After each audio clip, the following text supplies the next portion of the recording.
Épisode 05. Mise à jour par Gildas de Paris.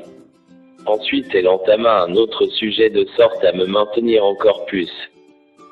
Dis-moi Vida, tu as des préférences en matière de femme? Pas vraiment, la beauté est un élément important. Et l'idéal c'est d'avoir une belle âme. Explique s'il te plaît, m'interrogea Sabrina. Toutes les femmes se distinguent selon une beauté bien déterminée.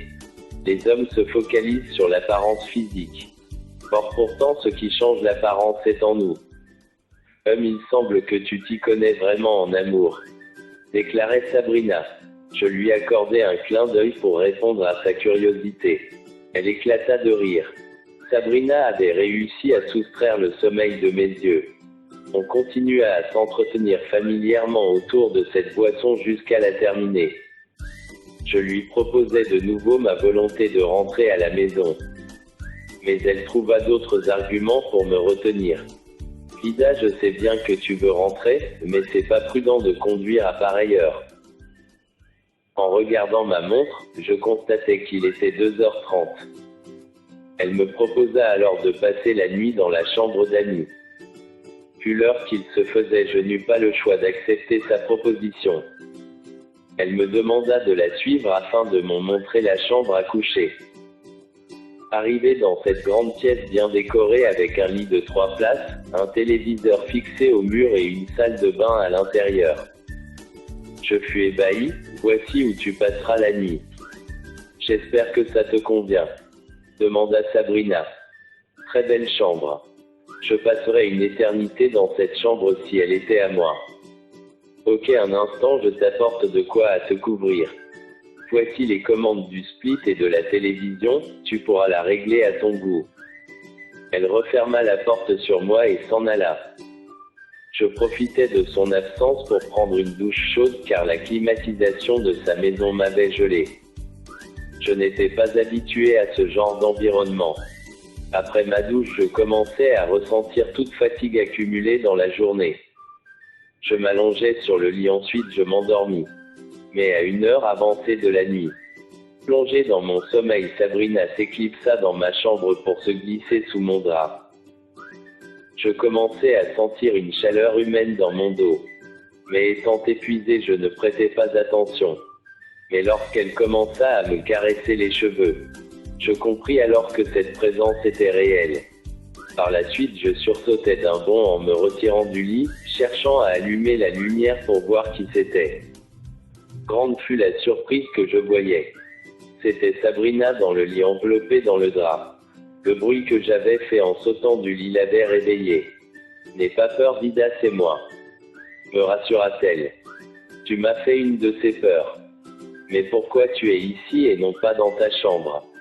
Demandai-je. Je suis désolé mais je me sentais seul. Cela fait bien longtemps que j'ai pas encore ressenti de chaleur humaine à mes côtés. S'il te plaît, reviens te coucher. Étendu sur le lit, je l'écoutais me parler.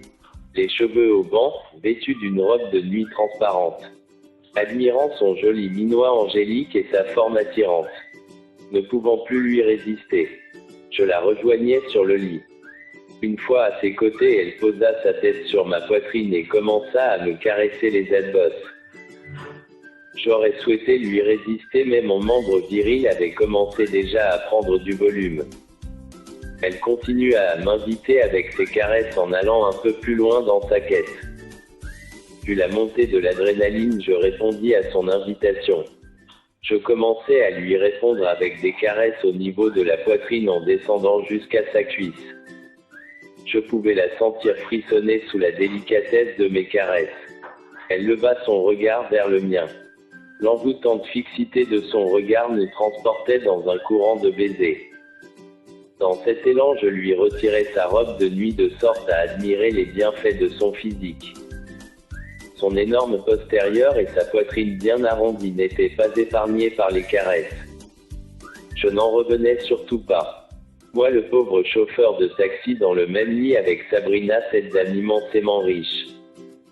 Je continuais à la faire frémir de plaisir avec mes caresses et mes baisers. Elle retirait mon short. J'étais désormais en tenue d'Adam devant elle. Elle saisissait mon membre viril avec finesse pour me conduire dans un jeu de fellation.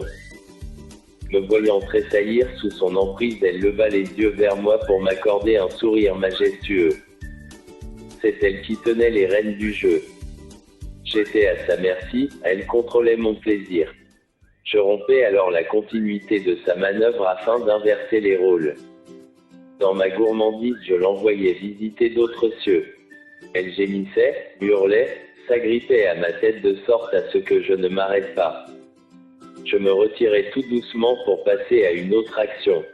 Elle adopta ensuite une posture afin de faciliter le mariage. Sabrina est le genre de femme qui atteint l'orgasme par la stimulation des anges de son paradis. Ce soir-là, nous eûmes à passer à l'acte encore et encore en pratiquant toutes sortes de cochonneries pour aboutir à la jouissance. Ensuite, nous nous endormîmes comme de petits tourtereaux. Le lendemain matin, à mon réveil, Sabrina n'était plus dans le lit. Je m'activais pour me rhabiller et sortir de la chambre. Mais arrivé au niveau du salon, je l'entendais chanter dans la cuisine. Sabrina était en train de préparer le petit déjeuner. Dès que nos regards se croisèrent, elle se mit à sourire. Elle s'avança vers moi pour me prendre par les lèvres. « Tu as bien dormi ?» m'interrogea-t-elle. Comment ne pas bien dormir quand on a passé la nuit avec une très belle femme? Vida, s'il te plaît, ne me fais pas rougir ce matin.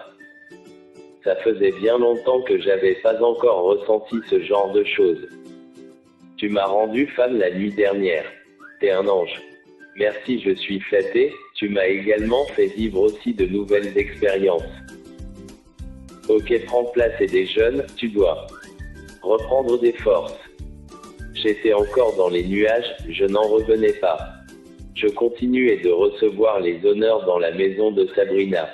Après le déjeuner, elle me raccompagna au portail. On se faisait des accolades et un long baiser pour couronner le tout. Sous les yeux aigris de la servante et du vigile de la maison. Je pris la route pour regagner la maison où m'attendait ma copine Aïcha.